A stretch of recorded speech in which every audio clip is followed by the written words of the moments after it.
And we start with breaking news out of Nairobi, Kenya, where ongoing protests have now inflamed further. We are learning that lawmakers in Kenya's parliament, which is on fire, have been forced to escape through an underground channel after protesters got inside the parliament building. That is according to CNN affiliate NTV Kenya. And our CNN team on the scene reported seeing at least 2 bodies lying on the ground after police fired live rounds at protesters earlier, they said.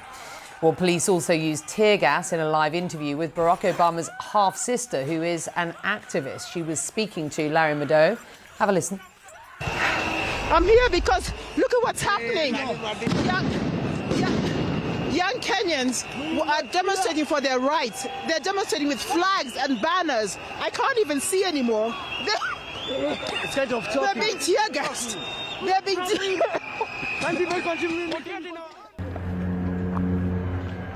Becky, we're on the street. This is one of the main streets here in Nairobi, and we see police in a truck here trying to fire tear gas at the protesters, who in many cases keep sending it back to them. The street is littered with a lot of debris, things that have come from the surrounding offices, and we're quickly getting enveloped with tear gas, as you see here, so we're going to need to move quickly. The protesters have been beaten back to the side of that street, and this street is entirely empty. This is usually rush hour. It would be a busy time in the city. We don't see any of that. One of the things that appears to have happened in the last few hours is that some people have taken advantage of these protests against the high cost of living to do looting. So we've seen some widespread looting in the shops around here. I want to show you some of them now. People breaking into these buildings and taking whatever they can. We saw one man walking away with a TV set on his back. This is just one that's completely vandalized here, but there's a lot of them. This appears to have been the mounting of a TV here.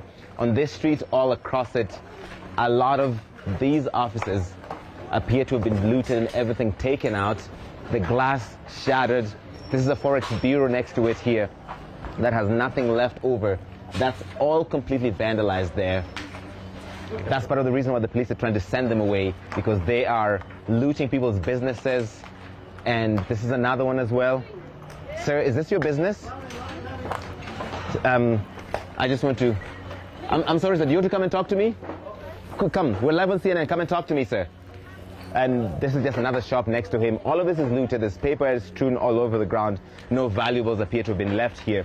And I think this is one businessman who is just kind of sifting through what's left of his shop. What is your name, sir? I'm Ismail. What happened? What happened to your shop? Were you here when this happened? I was here, but I was helpless. I called the police. Nobody responded. And this is what happened now. You've lost everything in the shop? Nothing you can tell it now. Yeah. I'm sorry, Ishmael. Yeah. So there's going to be a lot of people on this street counting their losses after this latest round of demonstrations, which were largely peaceful, but also there's been some widespread looting around here. We saw a shell of a car burnt out back there. The police have managed to keep them away from Parliament and push them all the way back there. Down at the end of this street is the Supreme Court of Kenya, and that is a buffer between the protesters and the police, and they're still patrolling this area, making sure that there are no protesters coming back here. But that is what this has now degenerated into. What were protests about the cost of living, now looting, Becky.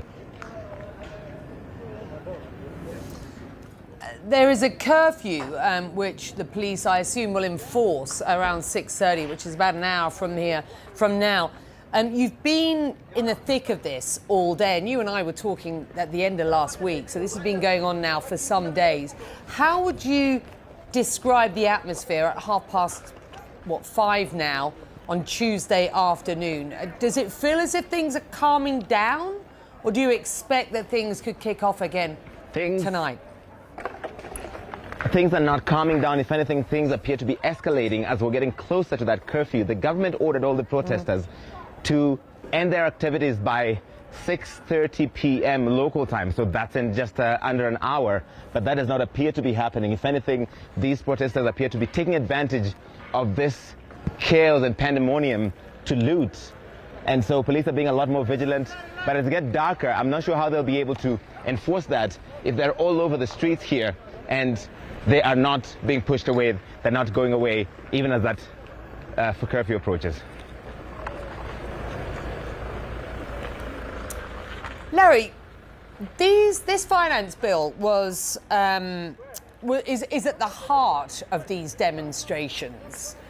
Are parliamentarians listening? Is the voice of those who are demonstrating being heard? It's hard to tell. There's been a mixed reaction on that. The opposition MPs have pulled out from this process, stopped recommending amendments, and said they wanted this to be completely rejected. And some government MPs have also apologized. One famous lawmaker initially said these were fake demonstrations, but now he has come out to apologize and said he hears the voice of the young people. This is the shell of the car I was telling you about, completely burnt out. And as we can see that fire there, that is a part of City Hall, the office of the governor of Nairobi, that's now on fire. This is a fire that appears to be burning right now in one office building there. I'm not sure what office specifically that is, but part of the other windows of that are shattered. So this has escalated quite a bit, and as darkness falls, it's possible that it could get worse. We need a vote. Larry, I want to bring back a guest that we were speaking to earlier. Stella Agara is a tax justice activist in Nairobi. And Stella, you were explaining exactly what went into that finance bill and why it was so contentious and controversial for so many youngsters who are now demonstrating on the streets. I wanted to get back to Larry, and so thank you for standing by. Do you expect to hear enough from parliamentarians that is going to quell this sense or this unrest that we are seeing, or not? Do you see this tempering in any way? Unfortunately, the ship has sailed for parliamentarians. While the protests were going on today, this bill was going through its second reading, and they were voting for it clause by clause. They went through that process very fast, and when it was done, the speaker moved to have the third reading, and they ended up voting for the bill. 105 voted yes, 105 of them voted no, and I think about 3 of them were spoiled votes. So basically, this matter is completely out of their hands. It's now supposed to be going to the president for assent, and the ball now is in the president's court.